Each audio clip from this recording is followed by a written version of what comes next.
Entre ontem e hoje, duas coisas aconteceram ligadas a dois casos completamente distintos, mas ambos ligados ao ministro Alexandre de Moraes e ao seu gabinete no Supremo Tribunal Federal, que deixaram mais claro do que nunca que o sistema venceu mais uma batalha, aliás, mais duas batalhas, e também que existem pessoas em cargos importantíssimos da justiça brasileira que simplesmente fazem o que bem entendem e usam de um poder que vai além das competências dos seus respectivos cargos para que o resto do mundo afague os seus respectivos egos. Eu já vou explicar para você o que aconteceu, mas antes eu preciso mostrar a nova desculpa criada pela imprensa militante para passar pano sobre a responsabilidade do governo Lula nos sucessivos recordes que a cotação do dólar tem batido ao longo dos últimos dias. Para quem não está a par dos acontecimentos, eu vou resumir muito rapidamente. Na semana passada, o ministro Fernando Haddad apresentou o pacote de corte de gastos e no mesmo dia a proposta de isenção de imposto de renda para quem ganha até R$5.000 por mês. Tudo que foi apresentado pelo governo precisa ser aprovado pelo Congresso Nacional para que esses cortes sejam aplicados já em 2025. E a isenção do IR também precisa ser aprovada pelo Congresso, só que de qualquer forma só entrará em vigor a partir de janeiro de 2026. Mas apesar de todo esse processo que precisa ser seguido, o simples anúncio dessas medidas já causa um grande impacto no mercado e um dos principais pontos é o câmbio. Depois do anúncio feito por Haddad, a cotação do dólar ultrapassou os R$6 e se mantém nesse patamar até hoje. Diante desse cenário, a militância de esquerda precisou urgentemente criar narrativas para tentar tirar dos ombros de Lula e dos integrantes do seu governo a responsabilidade sobre essas consequências. Em meados de 2020 e 2021, em períodos em que o dólar apresentou algumas altas mais significativas, essas pessoas acusavam o então presidente da República e sua equipe econômica de serem os responsáveis pelo cenário naquele momento. Só que agora, obviamente, essa narrativa não poderia ser repetida, então eles precisavam inverter completamente os seus argumentos e passaram a responsabilizar o próprio mercado e o Banco Central pela atual situação do dólar. O problema é que, como eu mostrei no vídeo de ontem, o futuro presidente do Banco Central, Gabriel Galípolo, que foi indicado por Lula e que assumirá o cargo em janeiro de 2025, participou nessa semana de um evento da XP para investidores e nele desmentiu completamente a narrativa dos petistas. Essa é uma discussão que às vezes vai surgir, tá lá, tem 370 bi de reservas, por que não segura no peito e coisas desse tipo. Quem está no mercado e está assistindo sabe que não é assim que funciona e efetivamente a gente vai continuar fazendo atuações só por questões de disfuncionalidade como essa de você ter uma sazonalidade final de ano.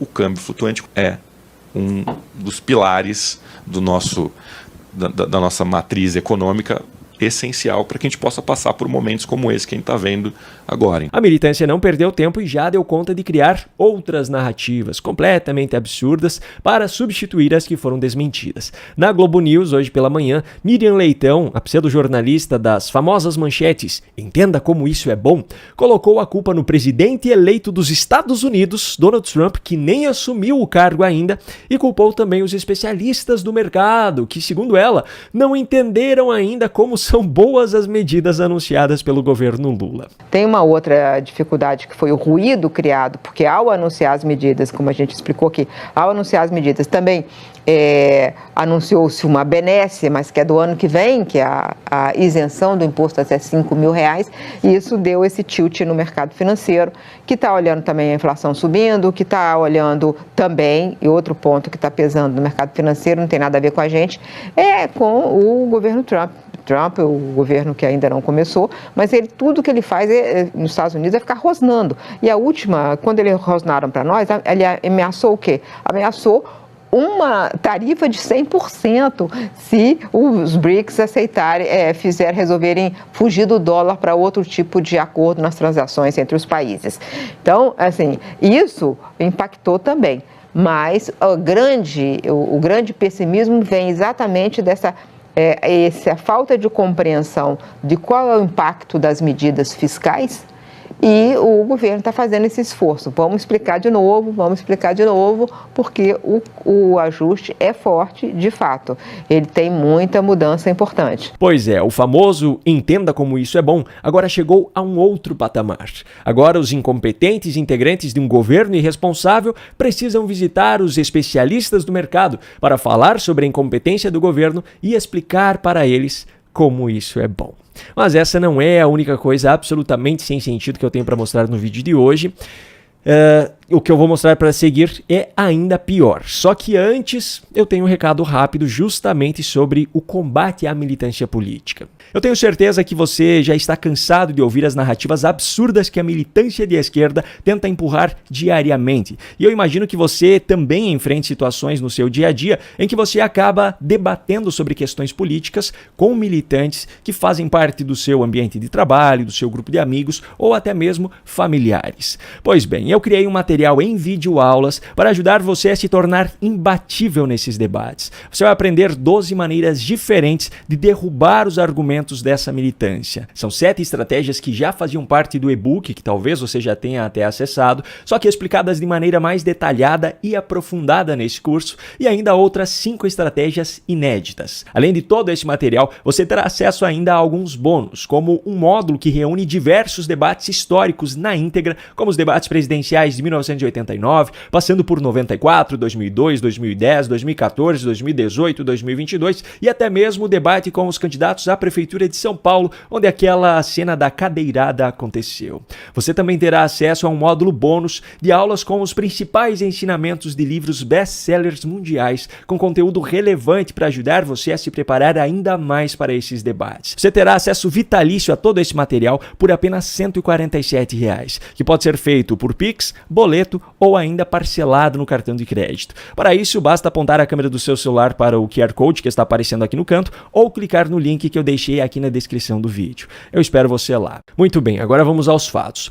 2 coisas que aconteceram entre ontem e hoje, relacionadas a 2 casos distintos, mas ambos têm a ver com o ministro Alexandre de Moraes, deixaram mais claro do que nunca que o sistema venceu mais 2 batalhas e que há pessoas em cargos importantíssimos na justiça brasileira que fazem uso de competências que vão além dos seus cargos para afagar os seus próprios egos.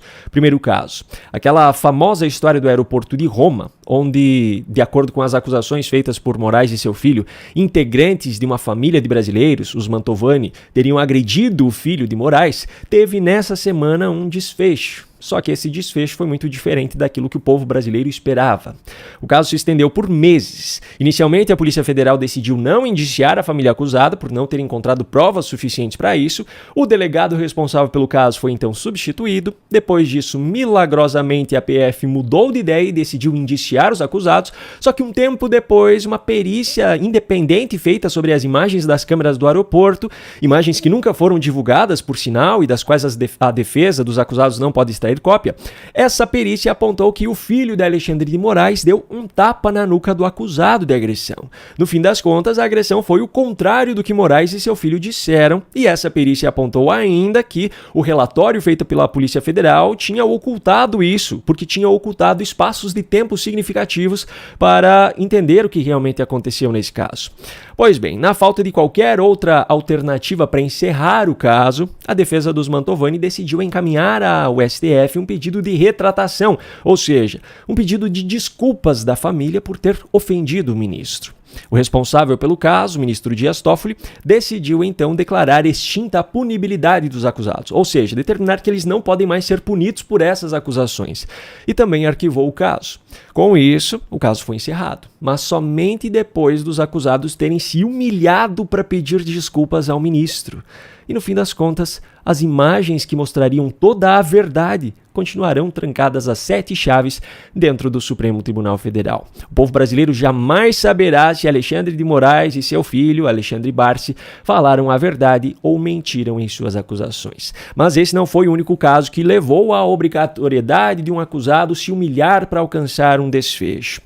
Eu não sei se você está lembrado, mas em agosto de 2023, em um programa ao vivo da Jovem Pan, o então apresentador desse programa da emissora, Thiago Pavinato, comentou sobre um caso de 2014 em que Ayrton Vieira julgou um caso relacionado à acusação de estupro de uma menina de 13 anos e inocentou o acusado na ocasião, embasando sua decisão, inclusive, em uma suposta reputação da vítima, que eu faço questão de reforçar, era menor de idade, bem menor de idade.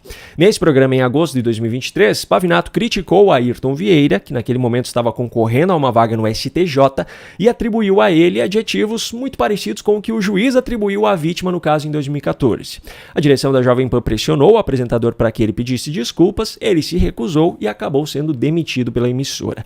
Ayrton Vieira não gostou nem um pouquinho do adjetivo que lhe foi atribuído e resolveu acionar a justiça contra Pavinato. Agora eu preciso fazer uma pequena pausa aqui para contextualizar para você quem é Ayrton Vieira. Lembra daquelas conversas vazadas entre integrantes dos gabinetes do ministro Alexandre de Moraes no STF e no TSE, onde foram expostas diversas ilegalidades cometidas por eles desde 2022? Pois é, em uma dessas conversas, inclusive, o juiz instrutor do gabinete de Alexandre de Moraes no STF pediu para que o integrante do TSE usasse a criatividade para encontrar provas contra a revista Oeste, para que o ministro pudesse censurá-la. O juiz instrutor do gabinete de Alexandre de Moraes é justamente Ayrton Vieira. Pois bem, na tarde dessa terça-feira, no programa em que apresenta ao vivo na revista Oeste, o Faroeste, a brasileira, Thiago Pavinato foi obrigado a ler um pedido de desculpas a Ayrton Vieira pelos comentários feitos em 2023.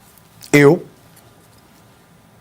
Thiago Luiz Pavinato Gonçalves, que também assina Thiago Pavinato, admito e reconheço que direcionei palavras exacerbadas e indevidas ao excelentíssimo senhor desembargador do Tribunal de Justiça do Estado de São Paulo, Ayrton Vieira, juiz de instrução no gabinete do excelentíssimo senhor ministro Alexandre de Moraes. Eu não sei qual é a sua opinião sobre o Pavinato, eu tenho minhas concordâncias e minhas discordâncias com ele, mas é fato que ele é hoje uma das referências no mundo jurídico no Brasil. Ele tem doutorado na área do direito, enquanto Dias Toffoli, por exemplo, que é ministro do STF, não tem nenhuma pós-graduação ou especialização. Pavinato chamou Ayrton Vieira praticamente da mesma coisa que ele havia chamado uma menina de 13 anos em um julgamento há cerca de 10 anos. O problema é que na justiça brasileira de hoje não importa o que é feito ou o que é dito. O que importa é quem faz, quem diz ou a quem se diz. Ayrton Vieira é o juiz mais importante do gabinete do ministro Alexandre de Moraes no Supremo Tribunal Federal. Ou seja, está do lado da maior autoridade desse país. Esse caso jamais chegaria ao fim sem que antes os poderosos não vissem a humilhação de Pavinato pedindo desculpas para que os seus egos fossem afagados. Esse é o Brasil de hoje. Um grande abraço e até a próxima.